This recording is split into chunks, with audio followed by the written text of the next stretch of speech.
On va prendre une minute pour comprendre comment déterminer un intervalle i quand on connaît la probabilité que x fasse partie de i. C'est parti. Michael et Aude partent en road trip.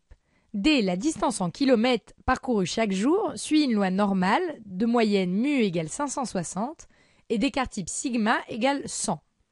L'énoncé nous demande de déterminer i, un intervalle centré sur la moyenne, c'est-à-dire centré sur mu, donc qui va s'écrire mu moins a, mu plus a, et on veut que la probabilité que D fasse partie de cet intervalle soit égale à 0,85.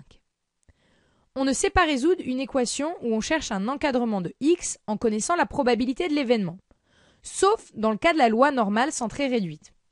Du coup, on commence par se ramener à une loi normale centrée réduite, et ensuite c'est ultra classique, on fait apparaître phi2 égale, et ça, on sait le calculer avec la calculatrice. Le cours nous dit que si x suit une loi normale mu sigma 2, x moins mu sur sigma suit une loi normale centrée réduite.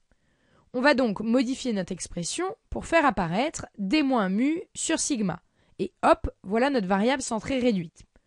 On peut quand même simplifier par mu à gauche et à droite. Comme d moins mu sur sigma suit une loi normale centrée réduite, d'après le cours, cette probabilité est égale à 2 phi de a sur sigma moins 1. On simplifie et on a donc phi de a sur sigma égale 0,925. Ça, c'est quelque chose qu'on sait calculer. On trouve a sur sigma égale 1,44. Comme sigma vaut 100, a est égal à 100 fois 1,44, soit 144. On réinjecte a dans notre intervalle mu moins a, mu plus a, et finalement on obtient i égale 416, 704. Il y a 85% de chances pour que Michael et Aude parcourent entre 416 et 704 km par jour.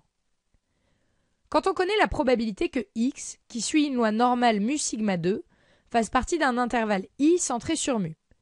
Si on veut déterminer cet intervalle de la forme mu moins a, mu plus a, on doit d'abord transformer notre loi normale classique en loi normale centrée réduite, pour se ramener à une méthode classique de résolution.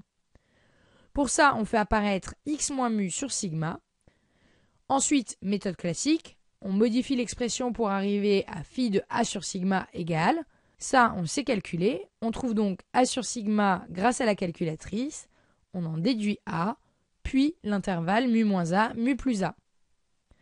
Si cette vidéo t'a aidé, rejoins-nous sur 1minutepourcomprendre.org ou notre page Facebook.